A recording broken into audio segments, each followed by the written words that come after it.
want you to picture this real quick. Imagine you get called by one of your old high school buddies and they want to hang out.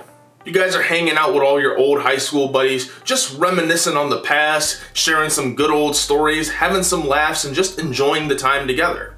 And then out of nowhere, you get a knock at the door. You go to answer and it's some random dude who's actually your older brother you never knew existed. As it turns out, you were actually adopted and your brother is a part of a crime gang and is a notorious criminal. He then proceeds to punch you in the gut, steal your kid, and then out of nowhere, 5 minutes later, your high school bully walks up and says, hey, yeah, that older brother you didn't know about, yeah, he just whooped my ass. Now we gotta team up and kill his ass. Now that's exactly what Goku was going through. I mean, Raditz wasted no time. He wanted all the smoke with Piccolo, had Piccolo frozen in fear, found Goku, came up, gave him a history lesson, and then stole his fucking kid afterwards and proceeded to give him and Piccolo the ass whooping of a lifetime. I have not seen this level of brotherly savagery since Ed, Edd n Eddy when we met Eddie's brother. I mean, honestly, I don't think Raditz gets enough respect for just what he meant to this story. This man came up, wanted all the smoke, and you gotta think at that time, Goku had been offered the position of God, got to pipe Chi-Chi and have Gohan, and Piccolo been training this whole time. He already defeated Demon King Piccolo, beat Piccolo in the previous arc. I mean, Goku and Piccolo were the guys who were at the very top, and then Raditz came out of here and then just, straight up bodied both of them. Shit, Raditz came into Dragon Ball the same way that Car 98 came into Warzone. This motherfucker changed the meta and was out here one-shotting your top guys. That's how crazy this man was. And when you really think about it, Raditz is the entire reason Dragon Ball Z even happened. Had Raditz not shown up, we would have never gotten to meet Vegeta and Nappa and the entire Frieza Force or anything like that.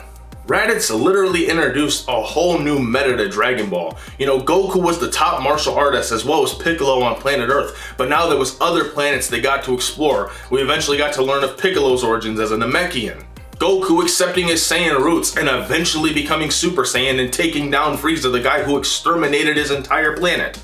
All this shit can be traced back to Raditz, because had Raditz not shown up and told Vegeta and Nappa about the Dragon Balls through his scouter, we would have never gotten the badassery that was Vegeta, Nappa killing every damn buddy and everybody having to go to Namek. We wouldn't have gotten the epic battle between Frieza and Goku that lasted 30 episodes. As I said, all of that can be traced back to Raditz's arrival on Earth. And honestly, I just don't think he gets enough credit. Raditz literally introduced us to the rest of the world of Dragon Ball. This whole other universe full of strong fighters that Goku can continue to fight. Honestly, Raditz was really one of the coolest villains in Dragon Ball, and in my honest opinion, he's one of the most underrated characters, if not the most underrated character in Dragon Ball. And he's definitely one of the most underrated anime characters, which is pretty crazy when you consider he's the main character's older brother. And don't get me wrong, while Vegeta is badass, I really would have loved to see more out of Raditz. Obviously, he was a full-blown villain and honestly a fucking coward. There wasn't really much salvaging you could really do to him, you could argue, but I mean, hell, if Vegeta can be redeemed, I think Raditz could too. Although he is kinda weak, but he really wasn't weak. You gotta think about it.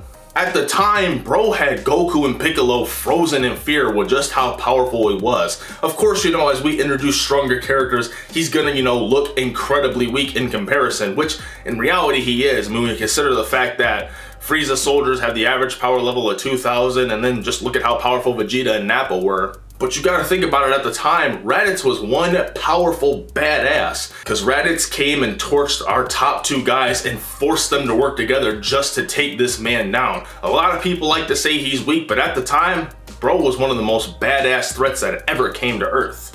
And in my honest opinion, he's a badass character that just sadly doesn't get enough credit. I really wish we could see more from Raditz in the future, but with how strong Goku and Vegeta are now, I'm doubtful of that.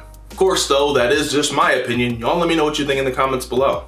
Anyways, I thank you guys for watching this video. Before you go, please consider subscribing to the channel, hitting that notification bell. Also liking this video and sharing it with your friends. And let me know, what do you think of Raditz? Do you think he's kick-ass? Do you think he's underrated? Do you think he should make a comeback? Let me know in the comments below.